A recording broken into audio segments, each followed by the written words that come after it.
Autoridade nesta noite mais uma vez. Eterno Deus e Pai, aqui está o teu servo, Senhor, que vai ser o ministro, mensageiro da tua palavra nesta noite. Peço que o Senhor use com graça, com sabedoria, com poder, com autoridade. Que o Senhor coloque a tua palavra nos lábios do teu filho, assim como o Senhor já tem colocado em seu coração. Que ela penetre os nossos corações, alcance os nossos corações e surta efeito para a nossa vida prática. Assim te rogamos, e a igreja do Senhor diz amém.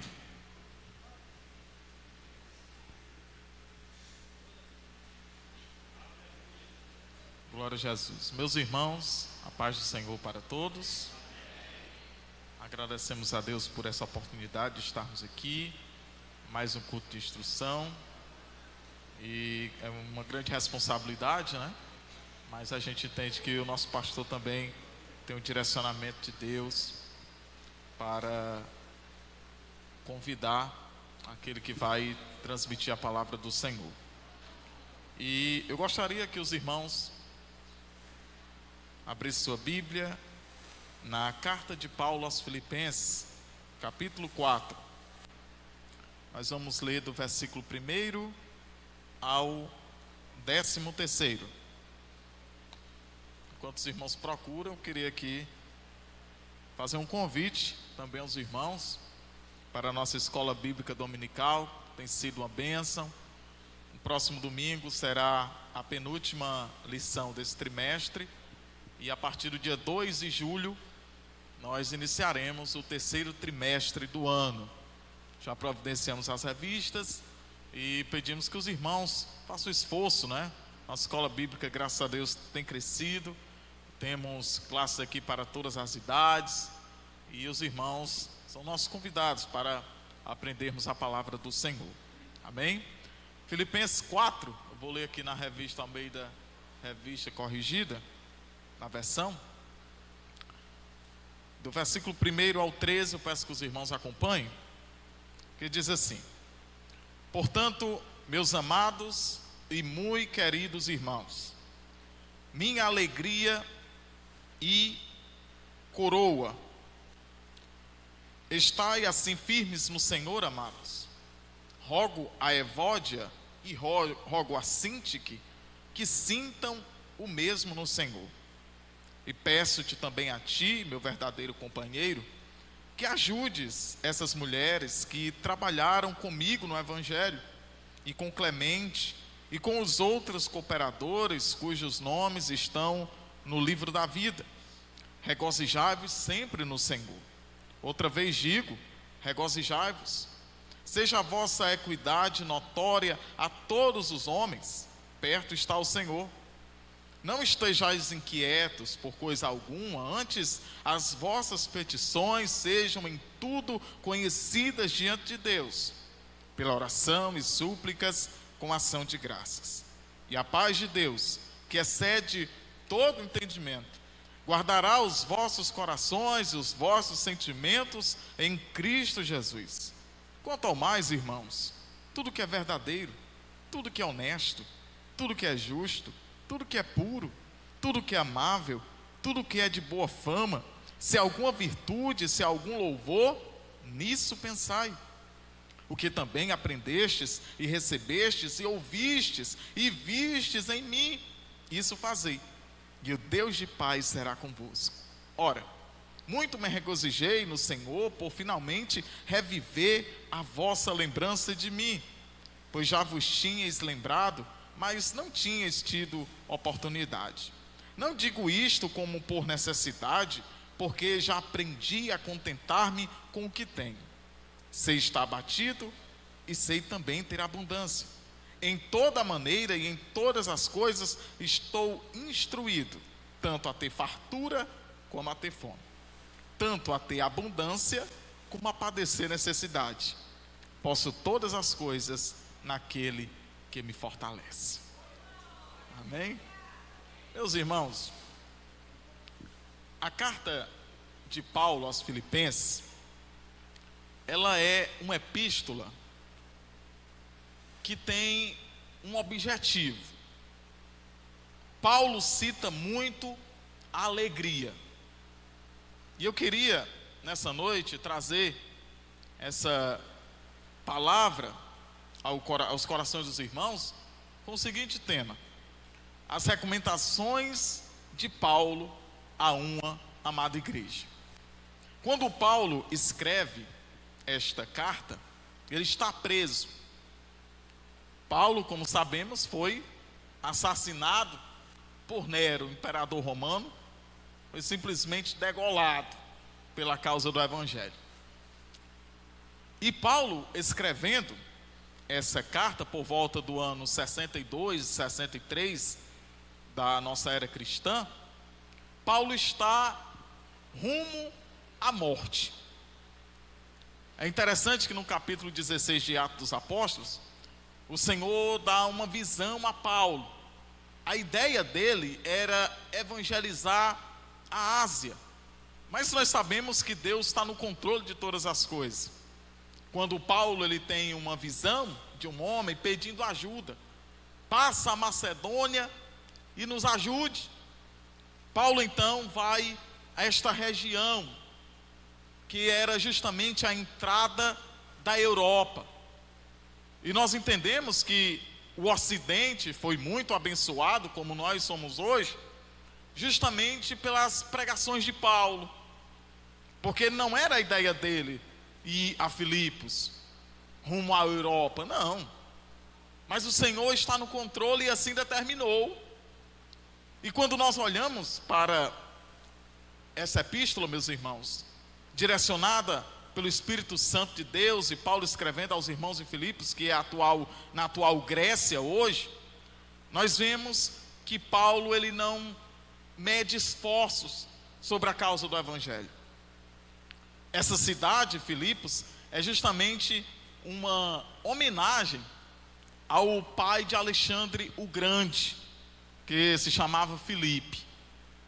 Ali por volta do século IV a.C., ele toma essa cidade e também batiza com o nome dele.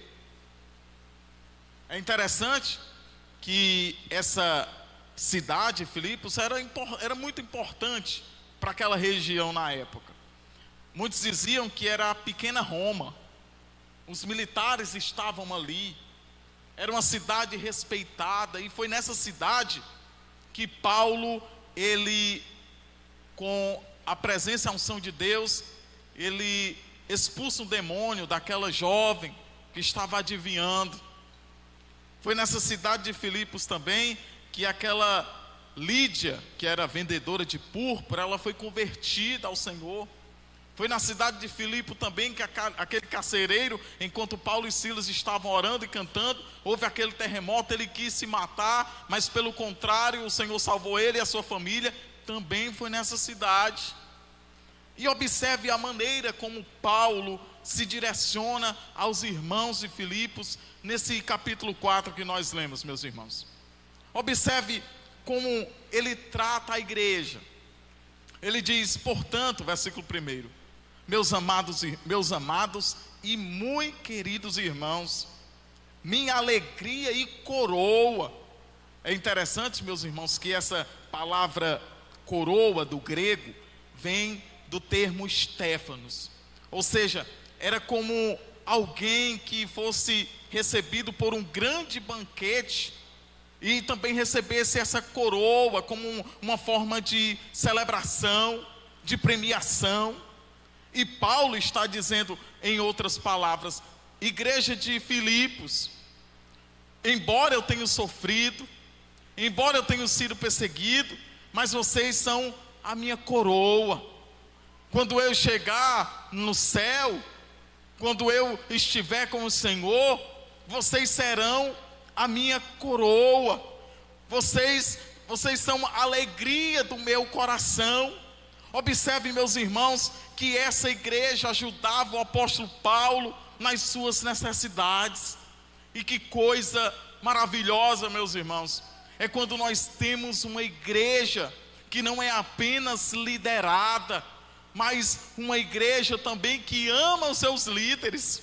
Que coisa importante é quando nós temos uma igreja que não está disposta somente para ser servida, mas também para servir a sua liderança, porque entende que honrando a liderança que Deus constituiu, automaticamente também nós estamos honrando a Deus, nós estamos louvando a Deus. Meus irmãos, não é segredo de ninguém que muitos líderes, muitos pastores têm cometido até mesmo suicídio, porque não aguentam tanta pressão, não aguenta tanto problema para ser resolvido, não aguenta tanto trabalho. Mas essa igreja é um exemplo de uma igreja que ajuda a sua liderança, é um exemplo de uma igreja que somente não sabe cobrar, mas levanta a mão e diz: pode contar comigo, eu estou aqui, nós somos corpo do Senhor,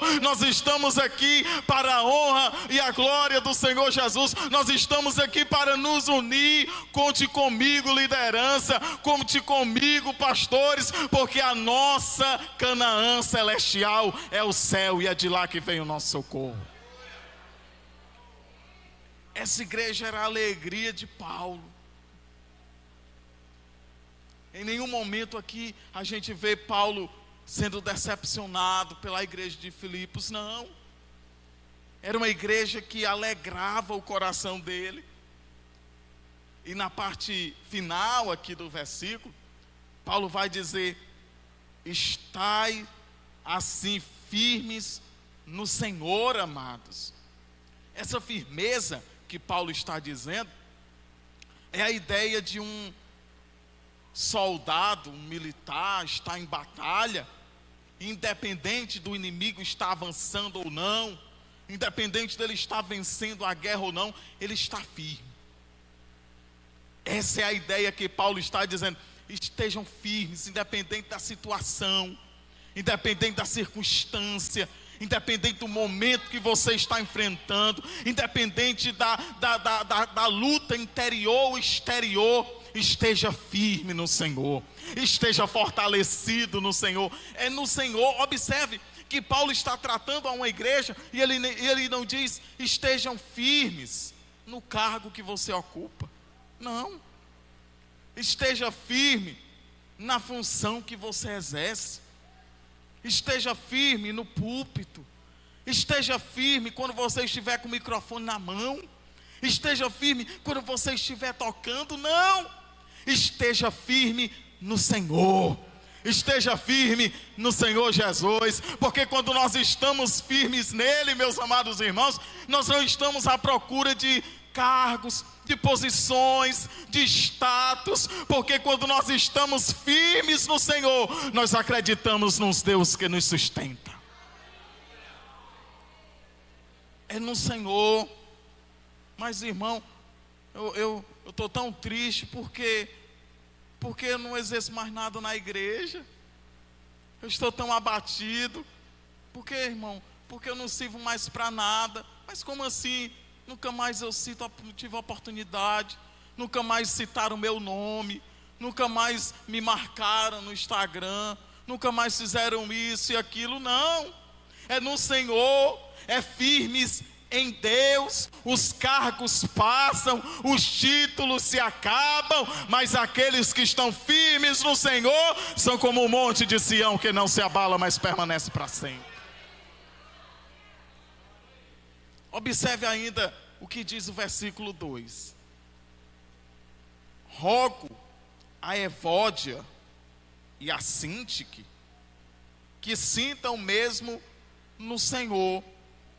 Nome bonito, né? Até nome de filho. Evódia. Evódia significa doce fragrância. Sintique, boa sorte. Um significado bonito, né? Pensa até que são duas irmãs que estavam ali sendo usadas por Deus, mas não. Aqui Paulo vai tratar de uma desavença entre essas duas irmãs. Ele diz: eu rogo a essas duas irmãs que sintam o mesmo no Senhor. Elas estavam buscando, meus irmãos, seus interesses pessoais, em vez dos interesses de Cristo e da igreja. Elas estavam com problemas de relacionamento dentro da igreja. Porque tem gente que pensa, rapaz, eu aceitei Jesus e eu pensava que os irmãos eram tudo anjo. Não. Aceitei Jesus e eu pensava que não tinha problema, não. Tem. Eu aceitei Jesus, eu pensava que os irmãos iam andar tudo abraçado. Não. Se num aprisco lá de ovelhas, meus irmãos, as próprias ovelhas se machucam. Uma quebra a patinha da outra, empurra a outra no abismo, às vezes sem querer, não é? O trabalho da igreja, nós somos pessoas, nós somos humanos. Mas uma coisa é certa, meus irmãos, mesmo que nós temos aqui algumas dificuldades, porque ninguém é igual, até os dedos das nossas digitais são diferentes. O problema é que a gente às vezes quer converter as pessoas do nosso jeito. Mas eu queria tanto que o irmão me tratasse assim. Eu queria tanto que a irmã olhasse para mim assim. Eu queria tanto que me desse tal oportunidade, não é? Na igreja, eu pensava que era dessa maneira. Não, a igreja aqui, meus irmãos, é invisível. Quem conhece a igreja verdadeira é só Cristo Jesus, o nosso Senhor. E é essa igreja verdadeira e invisível que está esperando soar da última trombeta. Até lá tem alguma discordância, pode ter alguma desavença, mas mais forte é o que nos une do que aquilo que nos separa. Eu rogo a Evódia e sinto que sintam mesmo no Senhor. Sintam o quê? Alegria. Alegria de estar em comunidade, de estar entre os irmãos, porque é impossível, meus irmãos, estarmos unidos a Cristo e vivermos desunidos uns com os outros. É impossível. É por isso que Paulo está dizendo: minhas irmãs, sintam o que eu estou sentindo no Senhor. Deixe essas coisas de lado, deixe essas dissensões de lado, essas conversas de lado. Paulo não vai dizer o motivo dessa discórdia, mas ele queria que as irmãs se reconciliassem, que sentissem isso no Senhor. Meus irmãos, ó quão bom e quão suave é que os irmãos vivem em união. Observe o que diz aqui o versículo 3. E peço-te também a ti, meu amado, meu verdadeiro companheiro, que ajudes essas mulheres que trabalharam comigo no Evangelho. Paulo ele vai pedir ajuda a um cooperador, ele não vai dizer o nome dele aqui, mas ele pede ajuda. E a gente fica pensando, meus irmãos, o apóstolo Paulo, o maior bandeirante do Evangelho, pedindo ajuda. Ajuda para reconciliar. Porque às vezes a gente se acha alguma coisa, né? Rapaz, eu vou pedir oração para os irmãos descobrir minha fraqueza. Olha. Não posso ir lá na frente me reconciliar, pedir. Não. Os irmãos vão pensar que eu estou em pecado. Observe que Paulo está pedindo ajuda. Sabe por quê, meus irmãos? Porque aqui não tem ninguém melhor e nem maior do que ninguém. Paulo está dizendo: eu estou pedindo ajuda a você, meu companheiro. Olha a lição de humildade que o apóstolo Paulo está dando. Me ajude. E às vezes parece que quanto mais posição a gente tem, menos humilde a gente fica. Parece que quanto mais a gente vai se enchendo, vai enchendo. É por isso que se chama vanglória. É uma glória vã. É como um balão que enche e a partir de qualquer momento vai estourar. Mas Paulo está nos dando aqui uma lição de humildade, meus irmãos. É humildade mesmo. É saber que às vezes não sabe muita coisa e precisa de ajuda, né? Às vezes quando os irmãos... o irmão pode trazer uma reflexão aqui de escatologia. Aí eu digo logo: irmão, escatologia? Não, eu vou indicar um irmão que sabe mais. Aí eu entro em contato. Aqui, irmão, vai lá falar sobre escatologia, porque o estudo das últimas coisas me deixa doidinho. Não, mas tem gente que, quanto menos sabe de um assunto, mais ele quer opinar. Mas Paulo está dizendo aqui, me ajude com isso. Quem sabe você está aqui hoje, e o seu coração está do tamanho de um trem, né? Mas o Senhor lhe trouxe aqui para lhe dizer, peça ajuda. Peça ajuda. Como diz o apóstolo Tiago, levai as cargas uns dos outros. Ajuda. Deixe de orgulho, deixe de pensar que é alguma coisa. Não, meus irmãos, Jesus é o maior, Jesus é o melhor, e nós estamos aqui só para balançar a cabeça e dizer, sim Senhor, que seja feita a tua vontade, não a minha, porque o Senhor sabe como agir, Ele é o dono, Ele é o Senhor, e nós somos apenas servos. É interessante, continuando aqui no versículo, que Paulo, ele não toma partido de nenhuma das irmãs aqui, nem a Síntica nem a Evódia. Ele não foi dizer, rapaz, essa Síntica é muito desviada. O que é que ele fez com a irmã Evódia? O que é que ela fez? Não. A irmã Evódia fez isso com a irmã Síntica? Não. Observe que ele procura aqui a união. Ele procura, meus irmãos, fazer ponte. Sabe por quê? Porque o cristão, ele tem esse chamado de construir pontes e não construir muros. Se reconciliar, né? Paulo não tomou partido aqui, e às vezes chega até, irmãos, com mais de espiritual, né? Irmão, eu vou até orar antes, mas o irmão sabe o que é que está acontecendo. Isso. É mesmo, mas não queria falar não, longe de mim. O irmão sabe que eu não gosto de fofoca, mas eu vou falar aqui só para o irmão ficar ciente. Não, observe aqui, meus irmãos, que Paulo, ele não toca no assunto. Ele quer apenas uma coisa, que as irmãs se reconciliem, porque nós somos aqui um só corpo, nós somos um só prédio, meus irmãos. Nós estamos aqui para servir uns aos outros mesmos. Esse negócio de vamos condenar fulano, não é? Fulano errou, vamos condenar por isso. Vamos afastar, vamos acabar de matar. Não. Observe que Paulo fala aqui, eu rogo a você, meu verdadeiro companheiro, que ajude essas mulheres que trabalharam muito comigo pela causa do Evangelho. Meus amados irmãos, se tem alguém aqui com alguma desavença, com alguma coisa, é momento de se reconciliar. O objetivo maior é o reino dos céus.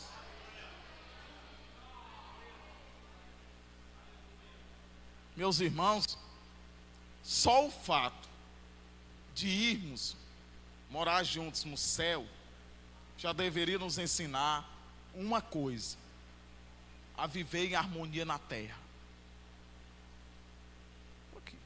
Lá no céu, aqui é o Meireles do céu, né?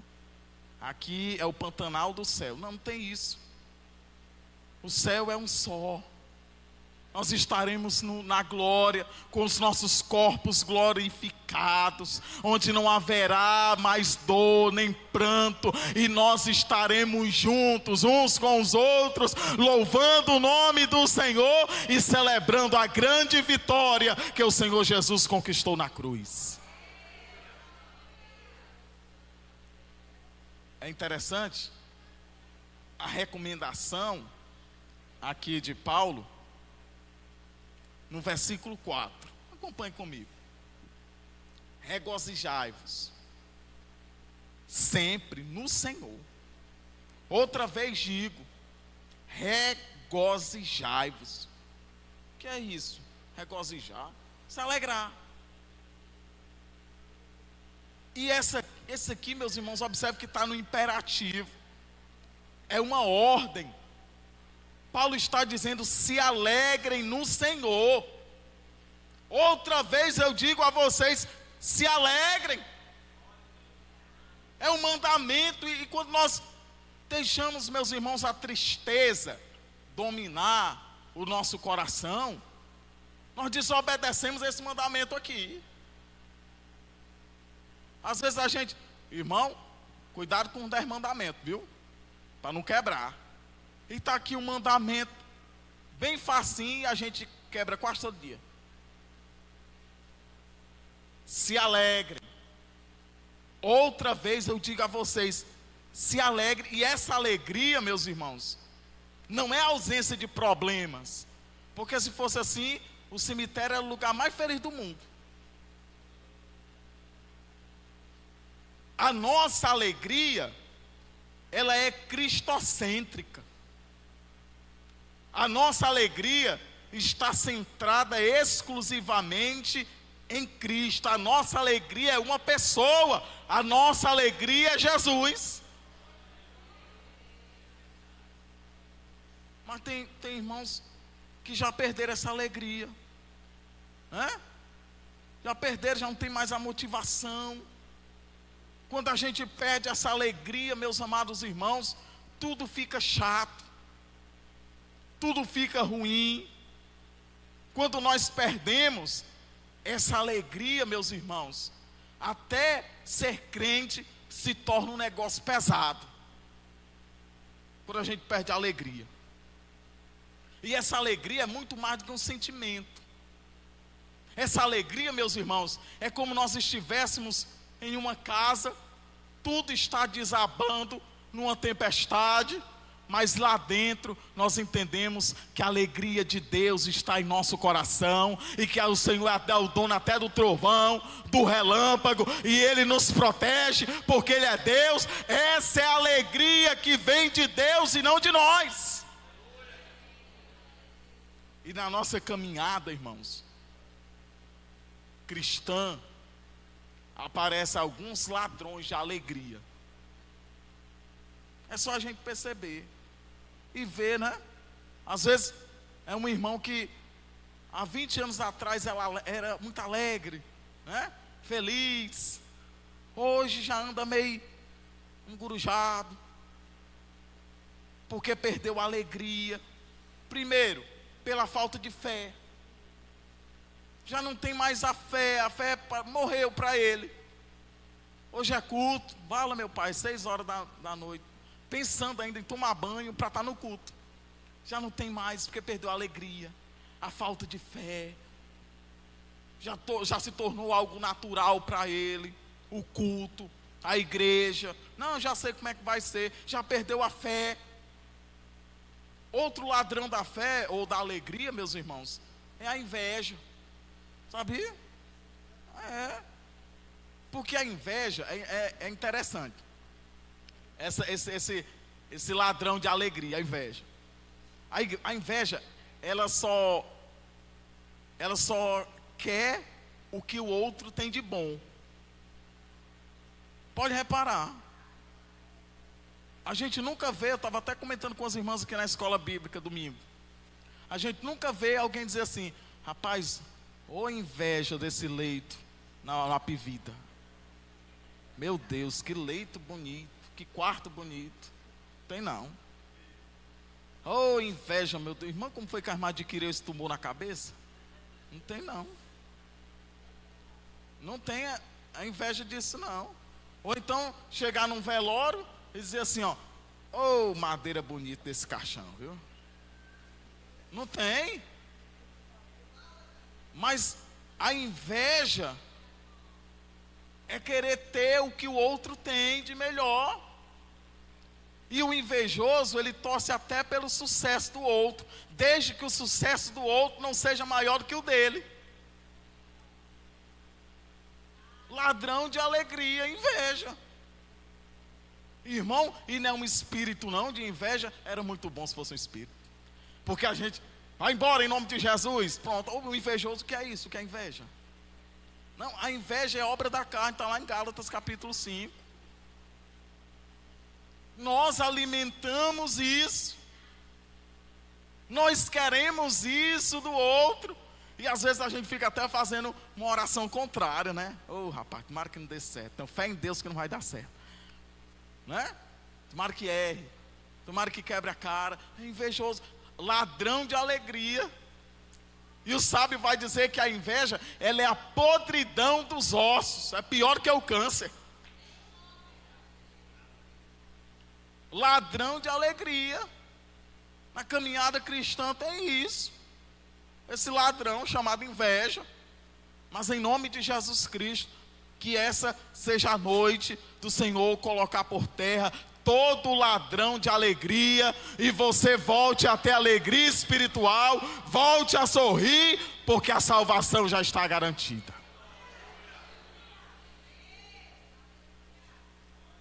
A gente perde a alegria, meus irmãos, quando nós estamos também desmotivados.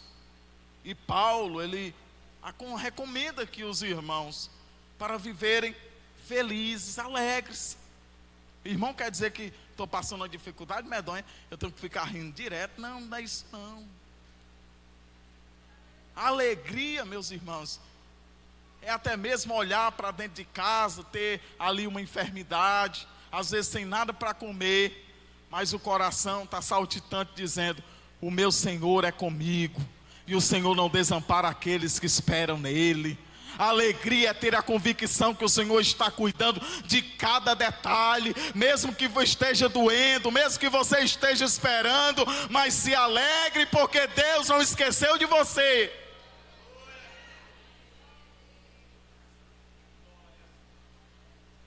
É uma alegria cristocêntrica.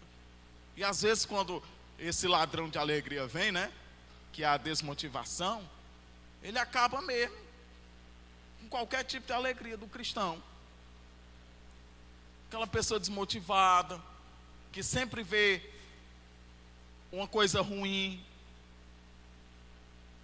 em uma história, em um sonho, sempre vê algo negativo. Rapaz, eu estou pensando em fazer isso. Faça não, pai, conheci 3 que quebraram, do mesmo jeito. Desmotivado. É igual o Tomé, quando Jesus disse: não, vamos voltar lá para a Judéia, vamos ressuscitar meu amigo Lázaro. Aí Tomé se levantou e disse: vamos nós, morrer nós tudinho, tudo apedrejado. Jesus ia ressuscitar Lázaro, dizendo que todo mundo ia morrer apedrejado. Vendo algo negativo. Não, meus irmãos. E ser cristão não é aquela confissão positiva.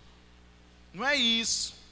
Mas ser desmotivado é não ver alegria mais nas escrituras. Nós temos alegria muitas vezes de maratonar uma série todinha.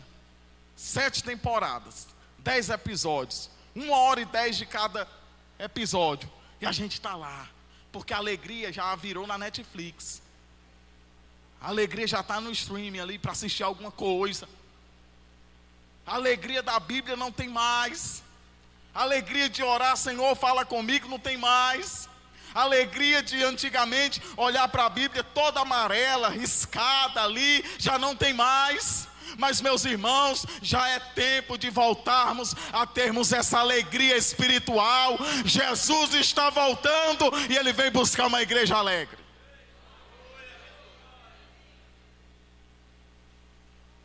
Observe, né? Às vezes a gente tem a oportunidade de ir para algumas igrejas, pela graça de Deus, né?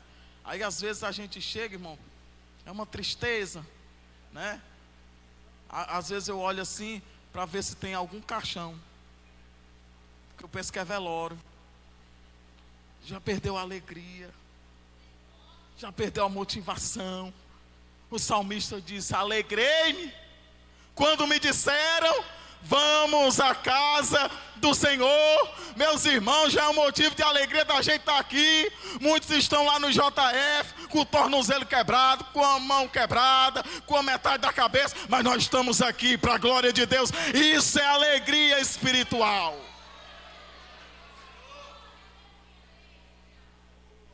Muitas vezes a gente não valoriza esse momento, porque perdeu a alegria. Aí quando tem alguma coisa, vontade de estar na igreja, mas quando tinha oportunidade não estava. Peço oração, irmão, que eu estou me acabando aqui. O que foi, irmão? Orando, não estou podendo ir para a igreja. Aí Jesus cura, a gente encontra o irmão a pé lá no Maracanaú andando. Meus irmãos, a alegria do Senhor é a nossa força. É o Senhor que nos dá essa alegria. É o Senhor que nos dá essa motivação. É o Senhor que nos dá ânimo. Às vezes, irmão, eu estou aqui só na sombra da misericórdia mesmo, todo quebrado, mas eu estou aqui, às vezes até dormindo aqui no culto, mas eu estou aqui, dou glória a Deus, que eu, às vezes me assusto, mas você está aqui dando glória ao Senhor. Louvado seja Deus. Estamos alegres porque o Senhor nos tem sustentado. Valorize esse momento aqui, valorize. É uma alegria, né? Às vezes a gente chega, irmão, vamos louvar a Deus, né? Com alegria, vamos ficar em pé, né? Às vezes é uma dificuldade, mas se a gente disser assim, irmão, vamos só dar uma voltinha ali na BM, vamos, né? Anda, volta, sobe, desce, vai para tal canto, para o outro, no shopping, vai e volta, tem medo de elevador, mas vai subindo nas escadas. Lá, chega lá em cima, olha tudo, que coisa, alegria muito grande. Meus irmãos, a verdadeira alegria é estar aqui com o Senhor. Às vezes a gente vai para shopping sem nem um centavo, chega até na loja, quando esse vestido azul, é só passar beber, obrigado, viu? Só para andar, mas ela tem alegria de perguntar, ela tem alegria de andar, tem alegria de conversar com alguém, de comer uma casquinha, mas a alegria, meus irmãos, essa alegria passa, a alegria verdadeira está aqui, louvando o nome do Senhor, falando línguas estranhas, orando porque o Senhor é bom.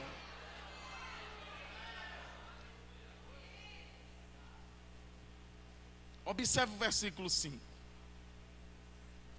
Seja a vossa equidade notória a todos os homens. Perto está o Senhor. Ou seja, seja a vossa moderação notória a todos os homens. Meus irmãos, um cristão autêntico, porque cristão é aquele que é parecido com Jesus. Cristão não é um Cristo bem grandão, não. Cristão é aquele que é parecido com Cristo. O cristão verdadeiro não pode ser uma pessoa explosiva, destemperado, sem domínio próprio. As nossas atitudes, meus irmãos, precisam edificar pessoas. A nossa moderação precisa refletir o caráter de Cristo. E muitas vezes a gente percebe isso, os irmãos crentes em Jesus, 102 anos de Assembleia de Deus, mas é uma pessoa explosiva. Não, sou assim mesmo. Sou desse jeito, né? Opa, meu irmão, seja bem-vindo à casa do Senhor. Seja bem-vindo para quê? 60 anos sou aqui, estou aqui. Seja bem-vindo por quê? Eu sou daqui. Irmãos, segurando aqui uma plaquinha para o irmão ver. Para que isso? Oh, besteira medonha. Isso é coisa, isso é novidade, né? Essas coisas. Bom, era quando só tinha um triângulo e uma sanfona. É uma pessoa explosiva, né? Às vezes, até para conversar, a gente precisa ter um pouquinho de calma. Leva um pouquinho d'água para o irmão, para ele se acalmar antes, né? Um pedacinho de bolo, para conversar aqui. Não, sou desse jeito mesmo. Jesus me fez assim, que conversa é essa? Jesus falou, eu sou manso, eu sou humilde de coração. Jesus não andou esculambando ninguém, né? Jesus não andou com ignorância com ninguém. Comigo assim, irmão, é céu ou é inferno, não tem outra coisa não, eu sou desse jeito. Não! O Senhor nos ensinou a amar. João 13:35, e nisto todos conhecerão que sois meus discípulos, se vos amardes uns aos outros. Pronto. Seja moderado com todos os homens, não é só com a igreja. Observe isso.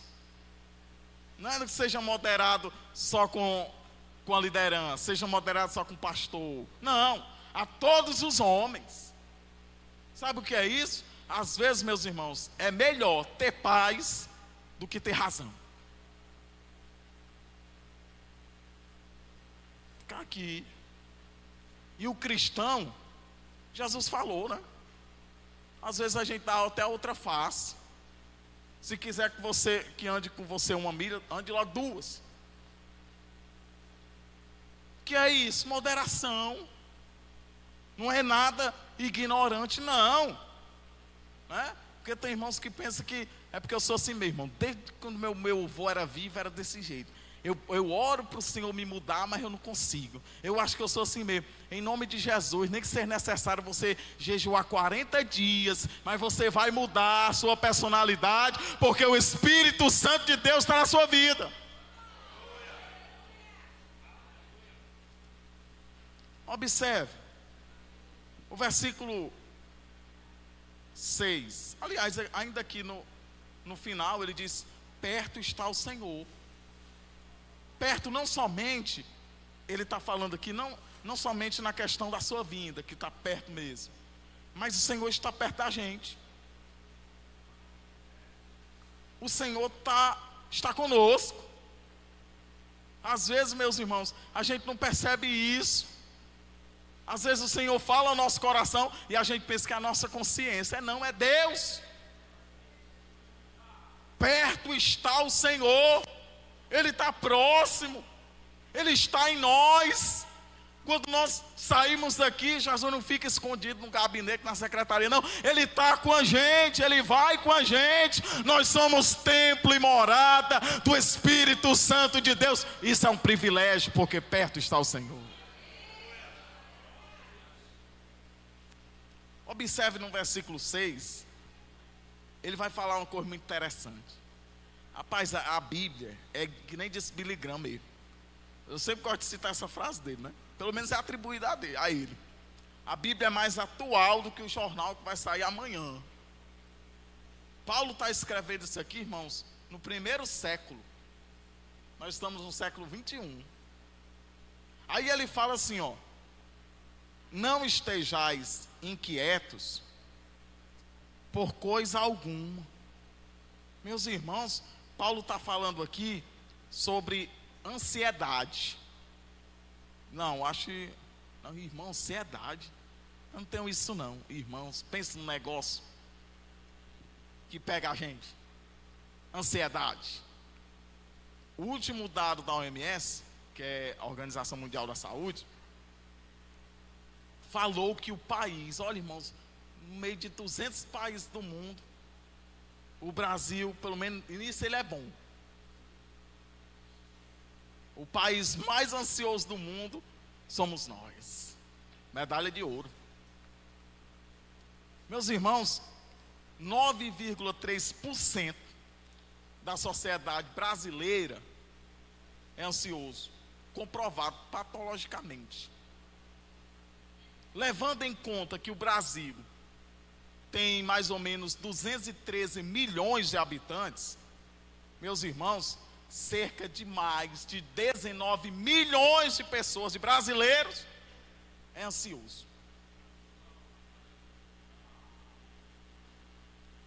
E às vezes a gente está aqui no culto e a ansiedade domina a gente mesmo. A gente já fica preocupado com o que vai fazer para jantar. A gente já fica preocupado com o Bom Jardim 1 que vai pegar amanhã, lotado. Já está pensando. Ansiedade. De manhã, mastigando o pão, mas já está pensando no tempero da janta. Ansiedade. Domina a gente. E Paulo está falando aqui no 1º século sobre a ansiedade. E a ansiedade, ela vem para nos fazer parar mesmo. A ansiedade, meus irmãos, é viver o amanhã sem ter vivido hoje ainda. E às vezes a gente é tão ansioso, sabe por quê? Às vezes, por causa de rede social. Interessante esse dado. Porque a gente começa a ver os stories do povo no Instagram, os blogueiros, a gente começa a pensar, meu Deus, eu queria ter um corpo desse jeito.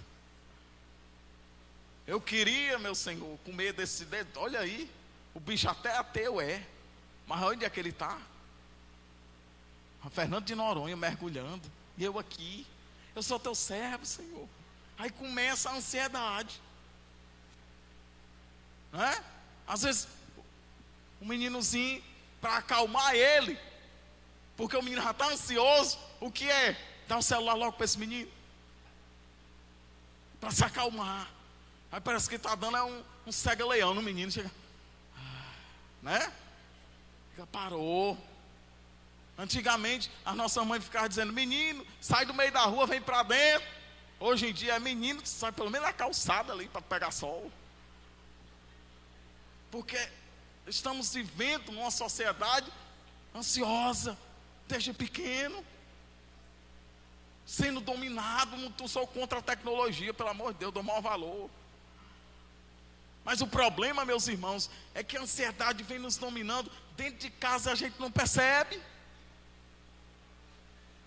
Eu sugiro até aos irmãos que quando quiserem orar ou fazer uma reunião, só desligar o roteador da tomada, o Wi-Fi, que todo mundo corre para a sala perguntando o que foi. Aí faz a reunião ali. O que está acontecendo? Não pagou não a internet esse mês, né? Da ansiedade. E a gente sendo dominado por isso, meus irmãos. Pede um Uber, rapaz, 2 minutos, estou chegando. Sim, é 2 horas agora, pode esperar mais 2 minutos. Se vai para casa lotérica, já fica espantando não sei o que, né? Ô, demora. Ah, meu pai do céu, sai daqui não, né? Porque a gente quer tudo apressado, tudo rápido, tudo ligeiro. E às vezes a gente se deixa levar por isso, até reclamando de Jesus.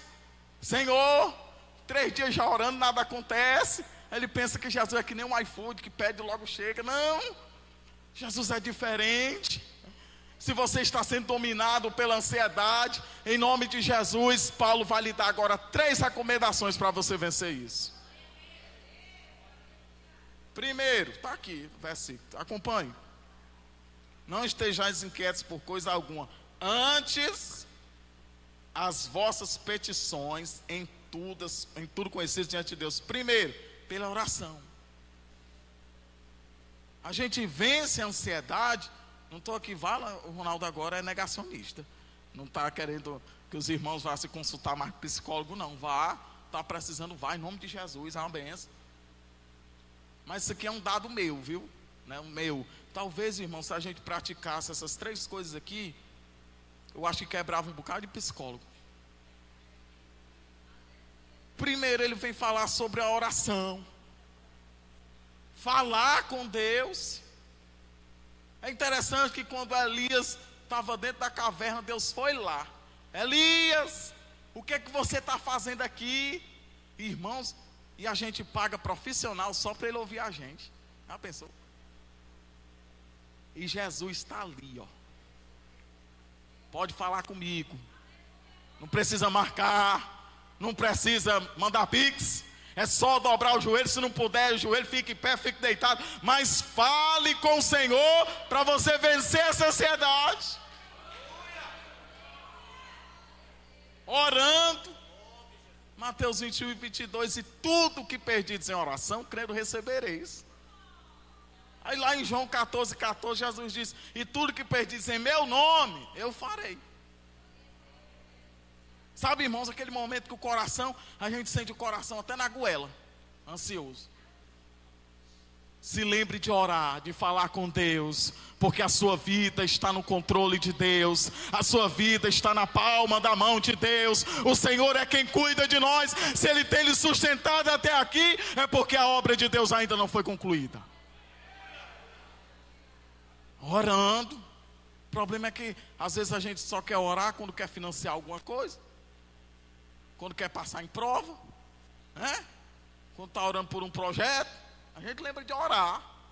Mas quando tudo vai bem, a gente esquece. Trata o Senhor com indiferença. Depois ele vai dar aqui a segunda dica para a gente vencer a ansiedade. Súplicas. É interessante que a gente pensa que súplica e oração é a mesma coisa. Não é diferente. A súplica é aquela oração mesmo desesperada, clamando a Deus. Às vezes a gente tem uma oração tão automática que já é uma reza. A gente já tem tudo programado. Amém, Senhor. Só o Senhor mesmo para entender. Nem a gente entende.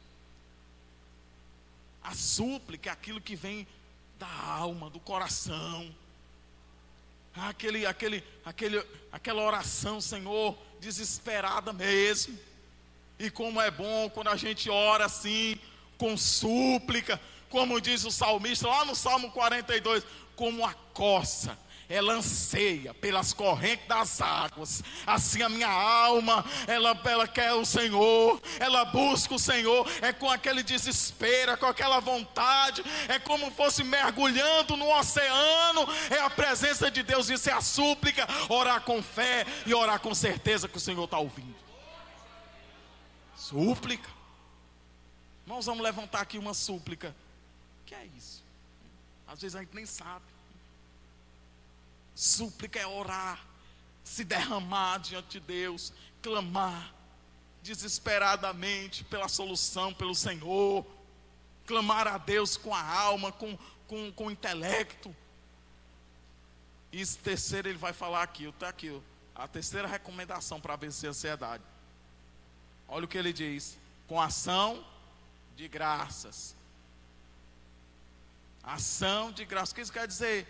Agradecimento. Agradecer. Porque a gente é especialista em pedir, né? Pede demais. Pede demais, né? Senhor, quero isso, me dá aquilo.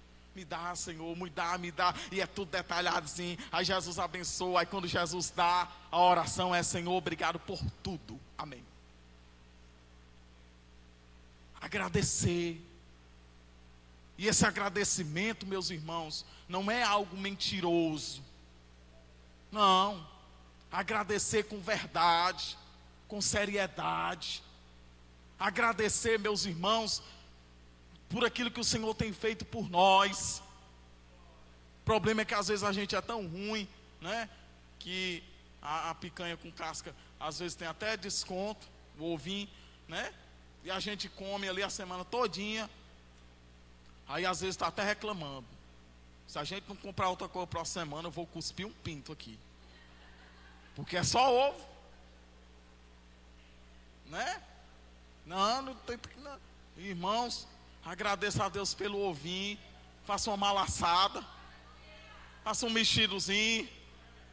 Às vezes coloca com sal. Às vezes come insosso para ter a diferença. Mas dê graças a Deus, porque o seu bucho está forrado e o Senhor tem cuidado de você. Agradecer. Aí nos versículos 8 e 9, para a gente concluir, Paulo vai dizer assim: quanto ao mais, irmãos, tudo que é verdadeiro, tudo que é honesto, tudo que é justo, tudo que é puro, tudo que é amável, tudo que é de boa fama, se há alguma virtude, se há algum louvor, nisso pensai. Pensando nas coisas espirituais, pensando no céu. Às vezes a gente tinha até uma visão distorcida antigamente, quando a gente é novo convertido, né? Olha, meu pai, no céu eu acho que tem cavalo, porque Jesus estava montado no cavalo. Mas a gente fica pensando nessas coisas, pensando no céu, pensando nas coisas boas, naquilo que dá esperança. Às vezes a gente, irmão, vou mandar aqui um vídeo para o irmão. O que é? Não é nada não, é só um rapaz que foi degolado aqui para a cabeça dele e tal. Ele tem a mente poluída só por essas desgraças. Aí tem até medo de ir para o culto. Passa um irmão de moto na paz do Senhor, ele já está pensando que é assalto. Por quê? Porque a mente dele está bitolada naquilo, com mal. E Paulo está dizendo, é para vocês pensarem no que é honesto, no que é justo, no que é puro, no que é amável. É isso que é para vocês ocuparem a mente de vocês, para vocês vencerem o mal e a ansiedade.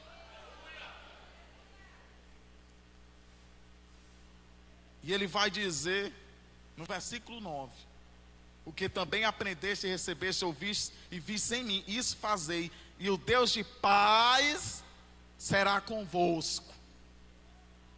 Há uma diferença entre a paz de Deus e a paz com Deus. Tem muita gente que tem a paz com Deus. O Senhor já perdoou, está em paz. Mas ele não tem a paz de Deus. É aperreado, é agoniado. Se tem uma coisa para fazer, para chegar 8 horas, que dá tempo, 5h30 ele já está perturbado, já está. Porque não tem mais paz. Essa paz, meus irmãos, é aquilo que o profeta Abacuque fala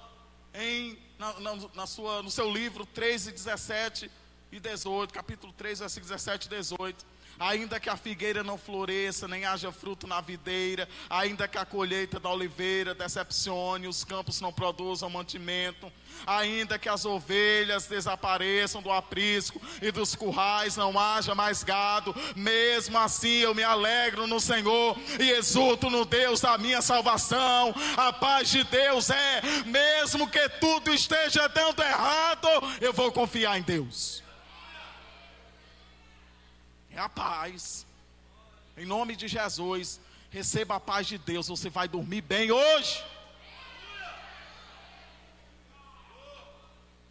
Esse coração acelerado, essa mente perturbada, que se acorda 3 horas da manhã, pensando que estão roubando, estão no quintal. Então não, se tiver, são os anjos do Senhor que estão cuidando da sua vida. Você vai dormir em tranquilidade hoje.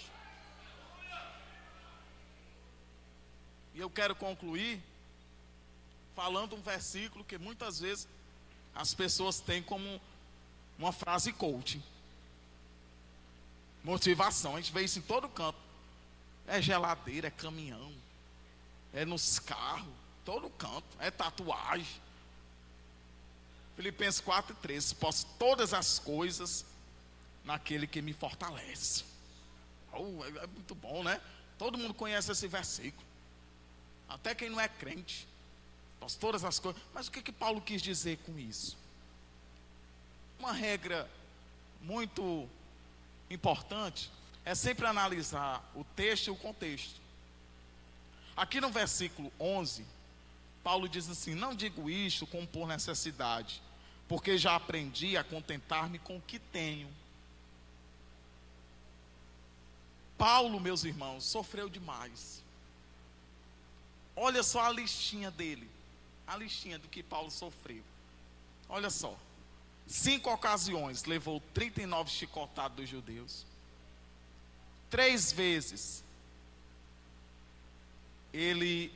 os romanos bateram nele com porrete. 1 vez foi apedrejado. 3 vezes sofreu naufrágio. Uma dessas vezes ele passou 24 horas boiando no mar. Passou fome e sede. Foi até picado por cobra. Sofreu demais. Mas em regra ele está dizendo: eu aprendi a me contentar com o que tenho. Eu não tenho medo, eu não mudo o meu ser diante de Deus. Eu não mudo o que eu sou diante das minhas circunstâncias. Eu sei quando eu tenho um Pix, e eu sei quando eu estou pedindo dinheiro emprestado. Eu sei quando eu estou comendo bem, mas eu sei também estar contente só com caldo de feijão. Eu sei estar feliz quando eu tenho um carro, mas eu também sei feliz quando eu estou só de bicicleta. Eu sei estar feliz ganhando bem, e eu sei ser feliz também no seguro-desemprego. Eu sei ser feliz com aquilo que o Senhor me tem abençoado e me dado, mas eu também sei feliz com aquilo que o Senhor tirou. Sabe por quê? Porque eu posso todas as coisas naquele que me fortalece. Eu sei estar contente com aquilo que o Senhor me deu. Eu sei estar feliz com aquilo que o Senhor me entregou. Pare de se comparar. Pare de querer o que é dos outros. Agradeça com o que o Senhor lhe deu. Foi nessa família que o Senhor lhe deu e colocou. Então agradeça ao Senhor. É lá que você vai ser um instrumento de bênção. É lá que o Senhor vai lhe usar. Ele está dizendo: eu sei ser feliz em toda situação. Eu sei estar feliz com qualquer situação, qualquer coisa. Deus é suficiente para mim. Deus é o meu escudo, Deus é meu baluarte, Deus é minha confiança, Deus é a minha fortaleza, Deus, Ele é o Senhor que cuida de mim. Paulo está nos ensinando hoje: esteja contente com aquilo que Deus lhe deu. Se Ele quiser prosperar, amém. Se Ele não quiser, amém também. Nós podemos todas as coisas naquele que nos fortalece, e essa pessoa é Jesus Cristo, o Filho de Deus, que está presente aqui para nos abençoar. Agradeço a oportunidade em nome de Jesus.